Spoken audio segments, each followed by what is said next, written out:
Actually, I picked out the car I have based on the fact that it had airbags on both sides. So that was a factor. It may have been the first car of its type ever made with airbags, but I think I think my car actually, it's both heavy and has airbags, and those are two primary factors in safety. I don't think I don't think a safer car is necessarily being made. It might be safer to drive around in a big heavy-duty truck or something, but I'm not ready for that. Incidentally, on a car, I look at that like anything else.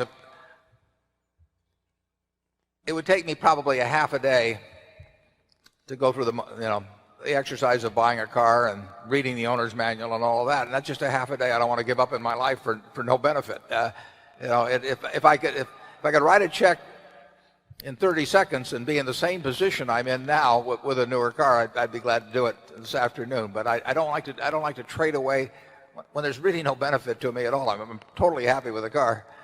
I just don't want to trade away the amount of time I'd have to spend fooling around to get familiar with and get title to and do all the rest of the things, pick one out, so a new car. But if there's a safer car made, I'll be driving in it.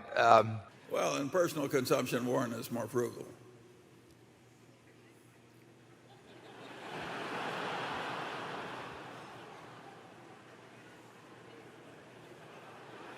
Would you care to give an example? Warren lives in the same house he bought for a very modest price, what, in 1950 something? I bought it in 1958, and you moved into yours about 1960, didn't you? Yeah, and I paid more. But he designed his own. He designed his own house. He did not pay an architect, right? I did. I paid an architect $1,900. It was as much as 30% of the normal price. Yeah. Notice how he remembers the details.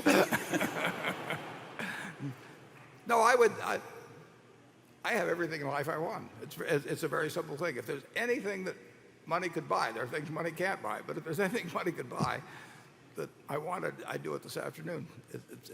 I wouldn't have any problem with that at all. I do not think that standard of living equates with cost of living beyond a certain point. I mean, up to a certain point, there's no question that it does. I mean, in terms of having good housing, good health service, good food, everything. But good transportation.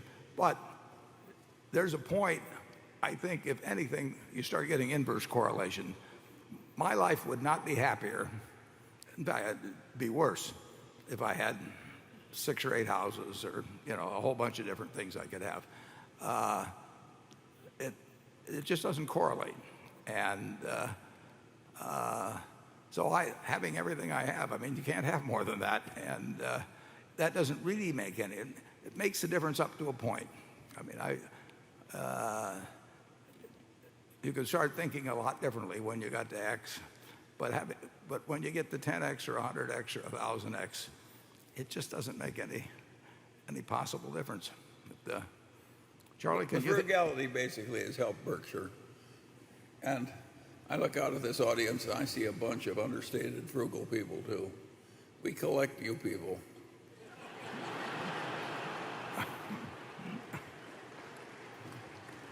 But forget about it this weekend.